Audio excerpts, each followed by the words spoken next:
發明 iPhone 嘅 Steve Jobs 成功發達嘅故事咧，大家就聽得多啦。但係賣 iPhone 賣到發達，你又聽過未呢？ John Caldwell 呢一位嚟自英國嘅億萬富豪咧，當其時就靠住創辦英國版嘅衛訊 Phones for You 啦，一步一步咁攀升上富豪榜，成為富豪界嘅傳奇。但係如今佢居然需要用自己超過佢自己身家嘅資金，放上一張賭台度盡地一鋪。究竟佢嘅賭注係啲咩呢？而呢一鋪嘅 all in 又會因為啲咩因素而令到佢破產呢？大家好，我係 Gerald， 歡迎收睇添宅。嗱，開始之前咧，記住訂閱我哋嘅 channel 啦，撳下面嘅鐘仔，同埋咧就可以睇到更加多嘅倫敦豪宅啦。嗱，今日帶大家探索嘅就係 One Mayfair。John Caldwell 咧喺英國數一數二嘅富豪嚟嘅，佢嘅成功故事咧絕對係教科書級嘅勵志典範。作為一個伯明翰人啦，佢咧就唔係嚟自啲咩富貴世家，發跡之前咧都只係一個二手車嘅經銷商。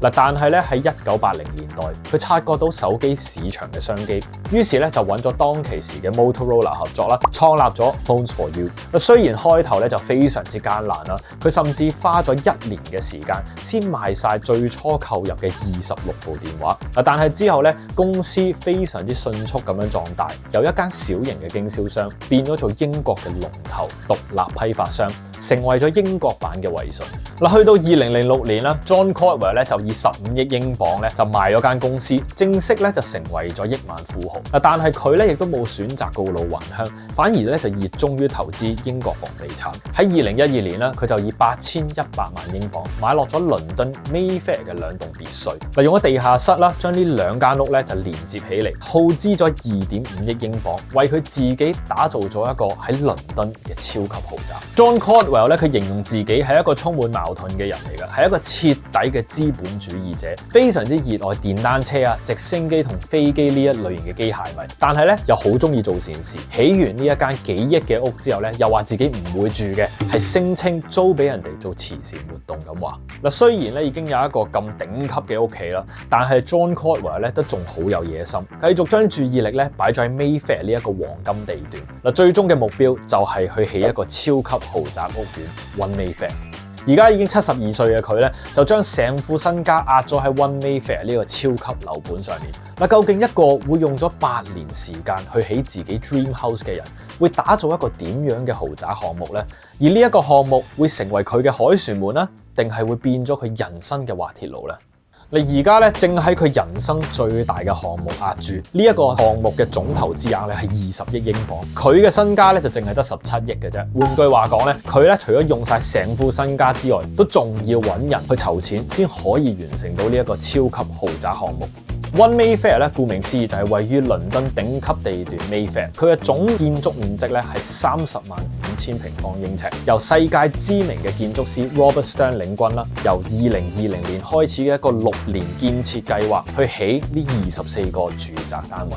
同倫敦當年嘅樓王 One Hyde Park 一樣咧 ，One Mayfair 開售嘅價格咧已經有望打破歷史嘅開賣紀錄啦。不過咧，造價要咁多個零喺後面，啲錢究竟又使咗去邊呢？ One Mayfair 嘅外牆同室內嘅設計咧，全部咧都係由嚟自英國啦、意大利、法國同美國嘅頂尖工匠咧悉心打造嘅。單係建築物嘅外牆設計咧，已經超過咗600塊嘅手工製木窗啦，仲有21個雕塑陽台、超高天花板嘅涼亭，直通私人屋頂嘅露台。室內設計方面咧，有手繪壁畫嘅圓形大廳啦，雙層豪華接待室，而當中咧最為矚目嘅咧就係靈感嚟自於凡爾賽宮嘅水晶畫廊，用咗超過1200塊嘅手工鑄造玻璃片精心砌成，務求咧打造一個倫敦嘅鏡廳。除咗設計上面咧，當然唔少得嘅就係一系列嘅5星級設施，徹底咁滿足咗住戶對於生活質素嘅所有想像。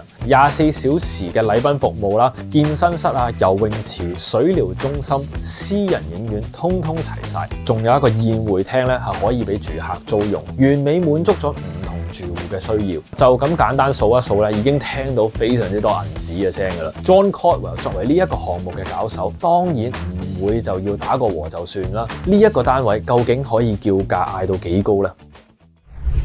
嗱，而家呢一張賭台上面咧就唔係得 John Courtwell 一個人㗎啦，佢用咗自己本身嘅名氣啦，已經吸引咗好多嘅富豪咧一齊嚟玩。直到2024年尾咧 ，One Mayfair 已經吸引咗超過600個有錢佬咧話有興趣買㗎啦。而呢一度最平嘅單位起跳價已經係3500萬英鎊，叫價已經超過咗12000磅一尺。嗱，呢個賭注咧，究竟係咪一個明智嘅選擇咧？真係贏面夠高 ，One Mayfair 又做唔做到2026年嘅樓王咧？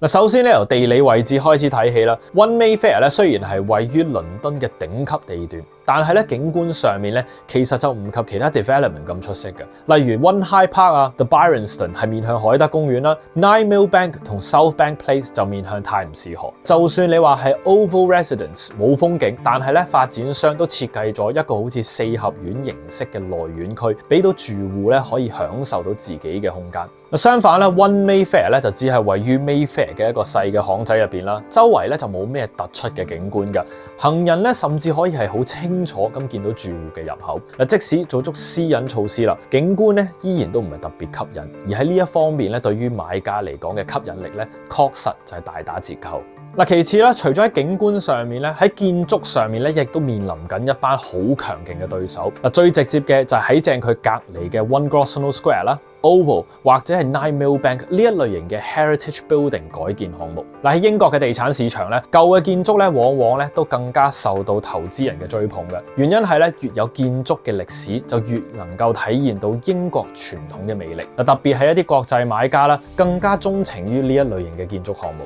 嗱，反觀咧 One Mayfair 咧屬於一個全新嘅開發項目啦。英國咧過往嘅樓市記錄咧，亦都顯示到要喺呢一個市場度做出比較大嘅突破咧，係相對比較困難嘅。數到對上咧，已經係07年開賣嘅 One Hyde Park，但佢之所以咁成功咧，好大嘅因素咧，都係因為佢面對住海德公園。而 One Mayfair 區得20幾個單位，個景又唔係特別突出，呢一點咧已經好大機會會成為佢賣得唔好嘅因素。再者啦，呢一類型嘅豪宅項目咧，通常咧都係高度依賴海外嘅投資者嘅。但係根據一啲大行啦，對於本地嘅豪宅嘅市場分析啦，例如 Knight Frank 喺2024年年尾嘅報告提及到，全球嘅豪宅市場熱度咧明顯係降溫緊啦。價值超過1000萬美金嘅豪宅成交量同總成交額咧，都比上個季度咧分別跌咗18%啦同17%。嗱，即使倫敦係唯一一個成交額上升緊嘅城市咧，都只係錄得51宗交易，遠低於疫情之後每季平均12億英鎊嘅高峰水平。而2024年到而家啦，倫敦係從未試過喺任何一季可以突破到8億英鎊嘅交易額，反映咗市場咧係幾咁疲弱嘅。加上今年上場嘅工黨政府咧喺房地產政策上面咧不斷加辣，全球大環境嘅不穩定因素咧繼續不明朗，或多或少咧都會影響到海外投資者嘅購買意欲，甚至咧只係抱住觀望嘅態度啦，導致於 One Mayfair 嘅銷售表現好有可能會直接受挫。嗱，最後咧就係 One Mayfair 嘅定價問題啦。目前呢一個項目嘅平均尺價咧就高達12000英鎊，遠超過倫敦最貴嘅豪宅之一 The Oval。考慮到 One Mayfair 嘅景啦、位置、市場競爭同埋大環境嘅不利因素，呢一個定價係咪真係可以吸引到買家呢？而亦都令人懷疑佢係咪支撐到一個咁高嘅市場預期呢？